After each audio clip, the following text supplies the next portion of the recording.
हल्का सा बैग भी भारी लगे हाय।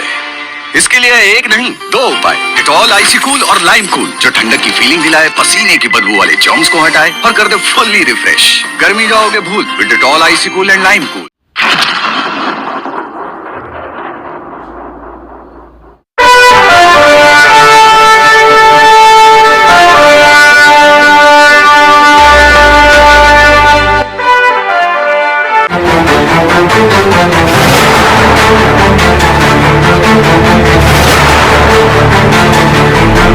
ಮುಂಡಗೋಡ ತಾಲೂಕಿನ ಸನವಳ್ಳಿ ಜಲಾಶಯಕ್ಕೆ ಈಜಲು ಹೋಗಿದ್ದ ಬಾಲಕನೊಬ್ಬ ನೀರಿನಲ್ಲಿ ಮುಳುಗಿ ಮೃತಪಟ್ಟ ಘಟನೆ ಜರುಗಿದೆ. ಅಜಯ್ ರಮೇಶ್ ಕೆರಿಹೊಲದವರ್ ಮೃತಪಟ್ಟ ಬಾಲಕನಾಗಿದ್ದಾನೆ. ನಿನ್ನೆ ರವಿವಾರ ಬಾಲಕ ಅಜಯ್ ಸನವಳ್ಳಿ ಜಲಾಶಯಕ್ಕೆ ತನ್ನ 5 ಜನ ಸ್ನೇಹಿತರೊಂದಿಗೆ ಈಜಲು ಹೋಗಿದ್ದ ಎನ್ನಲಾಗಿದೆ. ತಮ್ಮೊಂದಿಗೆ ಈಜಲು ತೆರಳಿದ್ದ ಸ್ನೇಹಿತ ನೀರು ಪಾಲಾಗಿದ್ದ ಕಾರಣಕ್ಕೆ ಗಾಬರಿಗೊಂಡಿದ್ದ ಉಳಿದ ಬಾಲಕರು ಆ ವಿಷಯವನ್ನು ಗ್ರಾಮದಲ್ಲಿ ಯಾರಿಗೂ ಹೇಳಿರಲಿಲ್ಲ.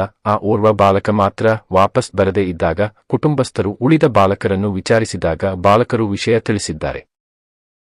ತಕ್ಷಣವೇ ಮುಂಡಗೋಡ ಪೊಲೀಸರಿಗೆ ಮಾಹಿತಿ ನೀಡಿದ ಗ್ರಾಮಸ್ಥರು ರಾತ್ರಿಯೇ ನೀರು ಪಾಲಾದ ಬಾಲಕನಿಗಾಗಿ ಜಲಾಶಯದಲ್ಲಿ ಶೋಧ ಕಾರ್ಯ ನಡೆಸಿದ್ದಾರೆ.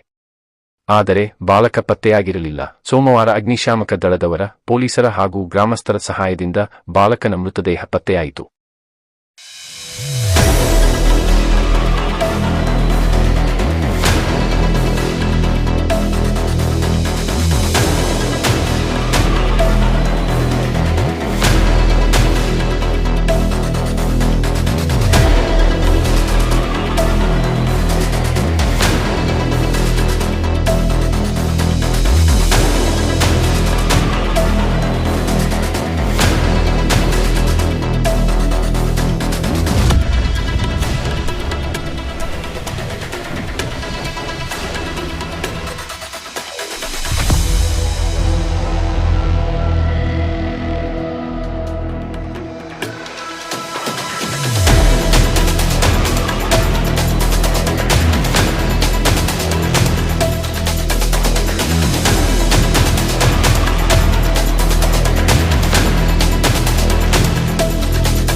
ಬಂಜಾರ ಸಮುದಾಯದ ಗುರುಗಳಾದ ಪರಮಪೂಜ್ಯ ಶ್ರೀ ನಿರಂಜನ ತಿಪ್ಪೇಶ್ವರ ಸ್ವಾಮೀಜಿ ಅವರ ದಿವ್ಯ ಸಾನ್ನಿಧ್ಯದಲ್ಲಿ ಆಯೋಜಿಸಲಾದ ಶ್ರೀ ಸಂತ ಸೇವಾಲಾಲ್ ಜಯಂತ್ಯೋತ್ಸವ ಕಾರ್ಯಕ್ರಮದಲ್ಲಿ ಶಾಸಕರಾದ ಶಿವರಾಮ ಹೆಬ್ಬಾರ್ ಅವರು ಪಾಲ್ಗೊಂಡರು.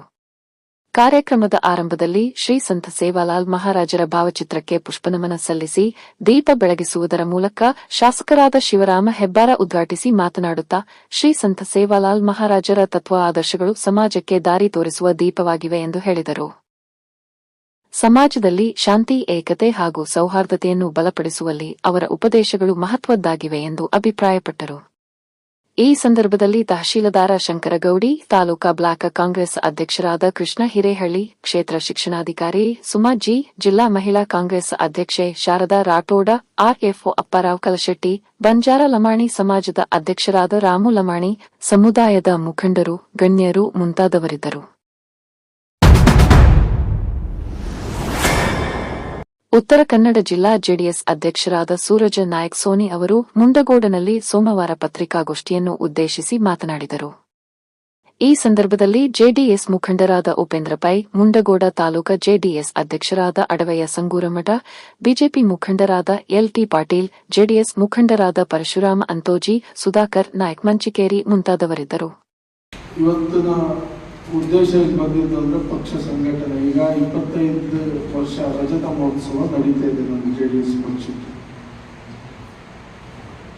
ಸನ್ಮಾನ್ಯ ದೇವೇಗೌಡರ ನಿರಂತರ ಜನಪರ ಹೋರಾಟ, ರೈತರ ಪರ ಹೋರಾಟ ನಡೆಸಿ ಆಮೇಲೆ ಜನತಾ ಪಕ್ಷ ವಿಭಾಗ ಇವೆಲ್ಲ ಆದ್ಮೇಲೆ ಜನತಾದಳ ಜಾತ್ಯತೀತ ಅಂತ ಕಟ್ಟೆ ಹಾಕಿ ಈಗ 25ನೇ ವರ್ಷ ಸಂಭ್ರಮ ಆಚರಣೆ, ರಜತ ಮಹೋತ್ಸವ ಮಾಡ್ತಾ ಇದ್ದೀವಿ. ಒಂದು ಪ್ರಾದೇಶಿಕ ಪಕ್ಷ ರಜತ ಮಹೋತ್ಸವ ಆಚರಿಸೋದು ಬಹಳ ದೊಡ್ಡ ಸಾಧನೆ ಅಂತ ನಾನು ಹೇಳಲು ಬಯಸ್ತೀನಿ. ಯಾಕಂದ್ರೆ ಈ ರಾಜ್ಯದಲ್ಲೇ ನಾವು ನೋಡಿದ್ದೀವಿ ಎಂತೆಂಥ ಮುಖಂಡರು, ರಾಜ್ಯ ಕಂಡ ಅಪ್ರತಿಮ ಮುಖಂಡರು ಪಕ್ಷ ಕಟ್ಟೆ ಉಳಿಸ್ಕೊಳಕ್ಕಾಗಲಿಲ್ಲ. ಬಹಳ ದೊಡ್ಡ ಮುಖಂಡರು, ನಾನು ಯಾರ ಬಗ್ಗೆ ಉಲ್ಲೇಖ ಮಾಡೋದಿಲ್ಲ, ಬಟ್ ತಮ್ಗೆಲ್ಲ ಗೊತ್ತಿದೆ.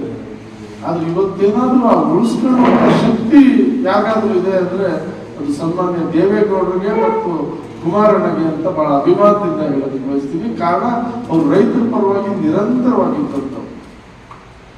ಆ ಪರ್ವದಲ್ಲಿ ಅವರು ಇಡೀ ರಾಜ್ಯದಲ್ಲಿ ಪುನಶ್ಚೇತನಗೊಳಿಸ್ತಾ ಇದ್ದಾರೆ.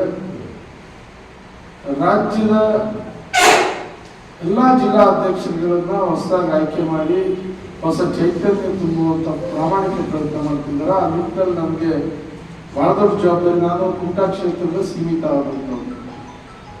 ಹಂಗೆ ನೋಡಕ್ ಹೋದ್ರೆ ನಮ್ಗೆ ಇಡೀ ಜಿಲ್ಲೆಯ ಬಗ್ಗೆ ಪರಿಚಯ ಇದೆ. ಯಾಕಂದ್ರೆ ಕಬಡ್ಡಿ ಅಸೋಸಿಯೇಷನ್ ಕಟ್ಟಾಕಿ ಇಡೀ ಜಿಲ್ಲೆ ಓಡಾಡ್ದವನೇ.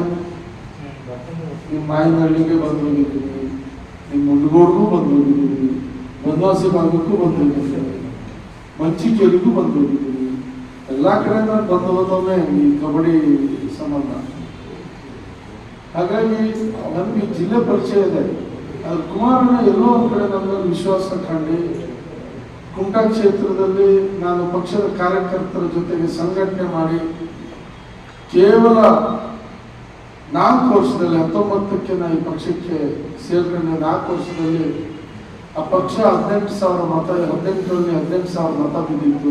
18,000 ಅದನ್ನ 60,000ವರೆಗೂ ಪಕ್ಷದ ವಿಶ್ವಾಸ, ಕಾರ್ಯಕರ್ತರ ವಿಶ್ವಾಸಕ್ಕೆ ಸಂಘಟನೆ ಮಾಡಿದಾಗ ಅದ್ರ ಬಗ್ಗೆ ಎಲ್ಲೋ ಕಡೆ ಅವರಿಗೆ ನನ್ನ ನಾಯಕತ್ವದ ಬಗ್ಗೆ ಭರವಸೆ ಇಟ್ಬಿಟ್ಟು ಈಗ ಜಿಲ್ಲೆ ಜವಾಬ್ದಾರಿ ಕೊಟ್ಟಿದ್ದಾರೆ. ಮೊದಲೇ ನಾನು ಒಕ್ಕಳಿಗಾಗಿದ್ದೆ, ಆದರೆ ಜಿಲ್ಲೆಗೆ ಓಡಾಡಬೇಕು, ಎಲ್ಲ ಕಡೆ ಓಡಾಡಬೇಕು ಅಂತ ಹೇಳಿದಾಗ ಖಂಡಿತವಾಗೂ ನಾನು ಹೋಗ್ತೀನಿ ಅಂದೆ. ಮತ್ತು ಉಪೇಂದ್ರ ಪೈ ಅವ್ರಿಗೆ ನಾನು ರಿಕ್ವೆಸ್ಟ್ ಮಾಡಿದೆ, ಜಿಲ್ಲಾ ಜವಾಬ್ದಾರಿ ಕೇಳ್ತಾ ಇದ್ದಾರೆ, ನೀವು ನನ್ನ ಜೊತೆ ಜವಾಬ್ದಾರಿ ಹಂಚ್ಕೊಳ್ತೀರಿ ಅಂದರೆ ನಾನು ಒಪ್ಕೊಂತೀನಿ ಅಂದೆ. ಅದಕ್ಕೆ ಸತೀಶ್ ಶೆಟ್ಟರು ಒಪ್ಕೊಂಡು ಮನವೊಲಿಸೋದು ಅವ್ರಿಗೆ. ಹಾಗಾಗಿ ಮುಂದಿನಿಂದಲೂ ಅವ್ರಿಗೂ ಕಾರ್ಯಾಧ್ಯಕ್ಷ ಮಾಡ್ತೀನಿ. ಮೇಲೆ ಘಟ್ಟದ ಮೇಲೆ ಭಾಗ ಅವರು ಓಡಾಡಿ ಘಟ್ಟದ ಕೆಳಗೆ ನಾನು ಎಲ್ಲ ಕಡೆ ಬರ್ತೀವಿ, ಆದ್ರೆ ಹೆಚ್ಚಿನ ಕಾನ್ಸಂಟ್ರೇಷನ್ ಅವ್ರು ಆ ಕಡೆ ಮಾಡಿ ಈ ಕಡೆ ಮಾಡೋದಕ್ಕೆ ಒಂದು ವಿಚಾರ ಮಾಡ್ಕೊಂಡು ನಾವು ಈ ಒಂದು ಪರ್ವ, ರಜತ ಮಹೋತ್ಸವದ ಪರ್ವದಲ್ಲಿ ಸಂಘಟನಾತ್ಮಕವಾಗಿ ಇಡೀ ಜಿಲ್ಲೆಯಲ್ಲಿ ನಾವು ನಮ್ಮ JDS ಪಕ್ಷ, ರೈತರ ಪಕ್ಷ, ರೈತರನ್ನ ಸಂಘಟಿಸಿ ರೈತರಿಗಾಗ್ತಿರುವ ಅನ್ಯಾಯದ ಬಗ್ಗೆ ಧ್ವನಿ ಎತ್ತಿ ಈ ಪಕ್ಷವನ್ನು ಶಕ್ತಿಯುತವಾಗಿ ಬೆಳೆಸಿ, ಜೊತೆಗೆ NDA ಜವಾಬ್ದಾರಿ ಇದೆ. ನಾವು ಇಂಡಿಯಾದಲ್ಲಿ ಇವತ್ತು ಅಂಗ ಪಕ್ಷದವರು BJP ಮತ್ತು ನಾವು ಜೊತೆಯಾಗಿ NDAಯಲ್ಲಿ ಹೋಗ್ತಾ ಇದ್ದೀವಿ. ರಾಷ್ಟ್ರಕ್ಕೆ ಮೋದಿ ಬೇಕು, ಈ ನಮ್ಮ ಕರ್ನಾಟಕಕ್ಕೆ NDA ಸರ್ಕಾರ ಬೇಕು ಅನ್ನೋ ಹೋರಾಟ. ಯಾಕಂದ್ರೆ ಇವತ್ತು ಭ್ರಷ್ಟ ಕಾಂಗ್ರೆಸ್ ಸರ್ಕಾರ ಇವತ್ತು ಏನು ಭ್ರಷ್ಟತೆ ಮಾಡ್ತಾ ಇದೆ, ಭ್ರಷ್ಟತೆ ಹೋಗಿದೆ, ಜನ ಬೇಸತ್ತು ಹೋಗಿದ್ದಾರೆ, ರೈತರಿಗೆ ಅದು ಯಾವುದೇ ತರಹದ ಅನುಕೂಲ ಆಗ್ತಾ ಇಲ್ಲ.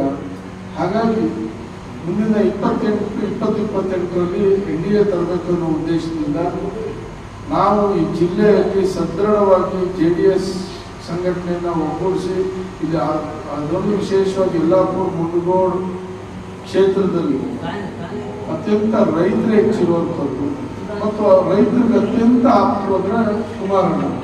ಹಾಗಾಗಿ ಅವ್ರ ನೇತೃತ್ವದಲ್ಲಿ ನಾವು NDA ಸದೃಢಗೊಳಿಸಿ 2028ರಲ್ಲಿ ನಮ್ಮ ಪಕ್ಷ ಅಧಿಕಾರ ಬರೋದಕ್ಕೆ ಎಲ್ಲ ತರಹದ ಪ್ರಾಮಾಣಿಕ ಪ್ರಯತ್ನ ಮಾಡುವ ನಿಟ್ಟಿನಲ್ಲಿ ಈ ರಜತ ಮಹೋತ್ಸವ ಅಂಗವಾಗಿ ರಜತ ಮಹೋತ್ಸವದ ಪರ್ವ ಕಾಲದಲ್ಲಿ ನಾವು ಸಂಘಟನಾ ಪರ್ವ ಅಂತ ಮಾಡ್ತಾ ಇದ್ದೀವಿ. ಈ 1 ತಿಂಗಳ ಮಾರ್ಚ್ ತಿಂಗಳ ಉದ್ದಕ್ಕೂ ನಾವು ಸಂಘಟನೆಯಲ್ಲಿ ತೊಡ್ಕೊಳ್ತೀವಿ.